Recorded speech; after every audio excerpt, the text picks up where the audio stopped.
I just wanted to make this video about thinking big because thinking big is really important, and usually you won't really set yourself high, not standards as such, but you won't set yourself higher, you won't shoot higher, and so you end up selling yourself short. And so what you need to start doing is actually start thinking bigger and believing that you can succeed, because usually when you believe that you can succeed, you probably will. And even if you don't, you definitely, even if you don't succeed right now, you'll definitely have the capability to succeed.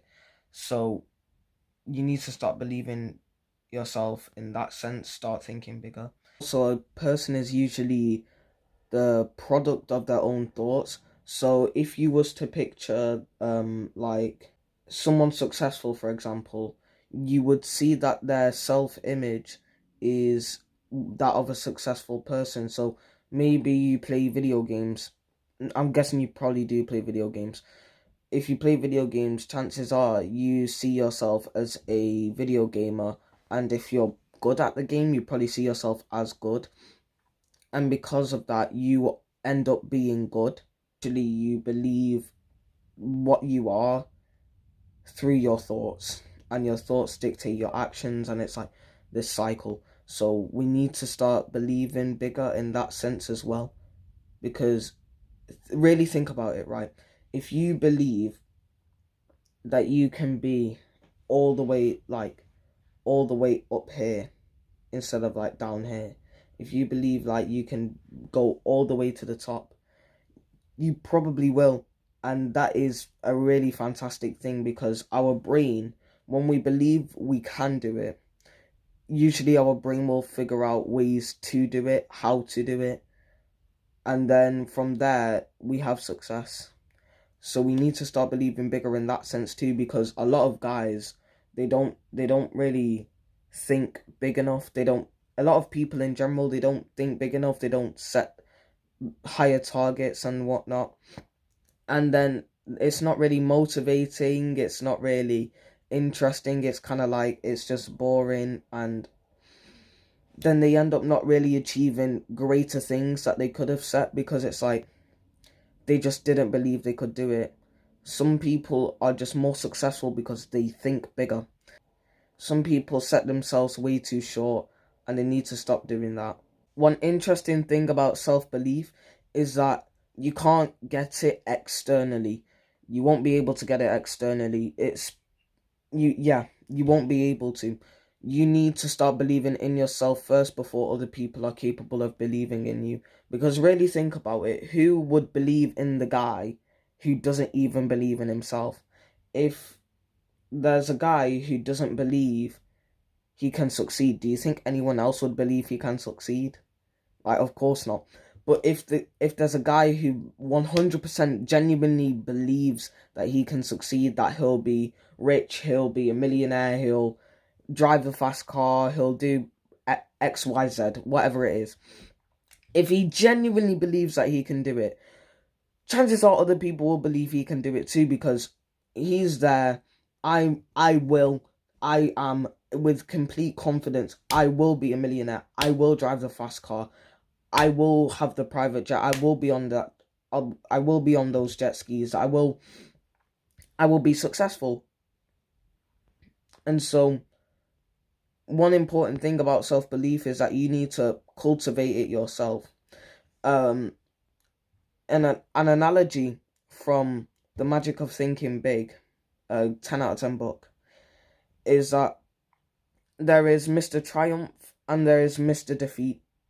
And so if we picture there's these two people, Mr. Triumph and Mr. Defeat, we can tune into any of these. These are both in our brain.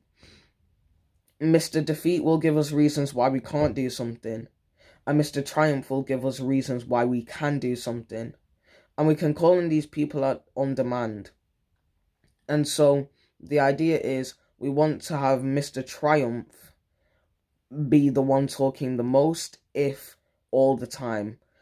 And because when we stop using Mr. Defeat will just go down, and he might just start quitting. And then Mr. Triumph will be the only one left. And because Mr. Triumph is the only one left, we're pretty much only getting reasons why we can do something. Another interesting thing is the more we tune into Mr. Triumph or Mr. Defeat, the louder they get, and the more they work, the better they work. So we just need Mr. Triumph. That's literally it. If we listen to Mr. Triumph as much as possible, we'll have more thoughts of success and better thoughts of success and why we can do something. So pretty much listen to Mr. Triumph. Another important thing is that you don't compare with anyone else. That is really important. Don't compare with anyone else, because when you start comparing with other people, you're here, he's here, she's there, like, when you start comparing with other people, you start to dislike what you already have, and you might have built a good level of success. But chances are, when you end up comparing with other people, you'll ruin that, and that's the worst case scenario. You don't want to ruin the success you've built. And it's kind of natural for us to compare, so don't get me wrong, I'm not saying never compare. Try your best to avoid comparison, and the best way to do that is through quitting social media, or like at least consuming educational content only. So that's pretty much just YouTube. No excuses. Don't be like, Instagram gives me, no it doesn't, TikTok, no it, it doesn't. You just pretty much have YouTube, watch educational content on YouTube, and I mean, that will be a way to avoid comparing at its best. And then, even though we're bound to compare, right? We're humans. We had to compare to see our place in like the social hierarchy and whatnot. But the best thing you can do is compete with others in the same field, in the same department as you, but compare with your younger self. So see where your younger self was at and see where you are now, and measure that gap, and you should be, best case scenario, like you're like here and like you used to be here, and that would be fantastic. But you should compete with the guys who are like here or maybe here, and you want to get here, and then like you go like that. That'd be the best case scenario. And to start thinking big, we're gonna go through 4 steps, not steps, as actually 4 tips, which we've kind of covered in this video. Just to recap though: 1, think of succeeding and not failing. This is listening to Mr. Triumph over Mr. Failure. When we think of success more and more and more, we'll likely achieve success more and more and more.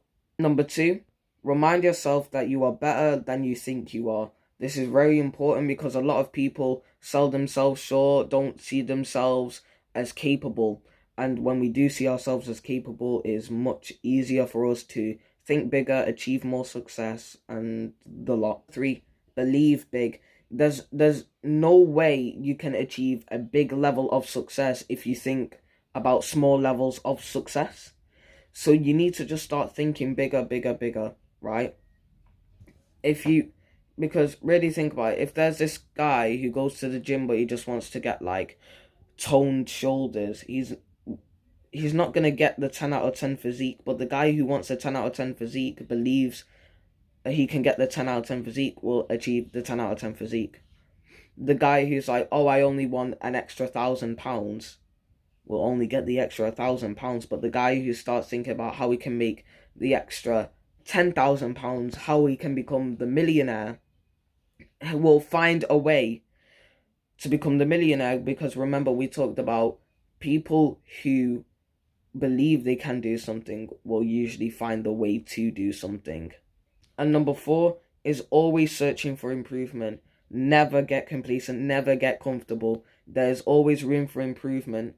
Even if you think you've made it, chances are there's something you can do to make the success even better. We always strive for improvement, we always want more. But remember to be grateful for the success you have built. Take care.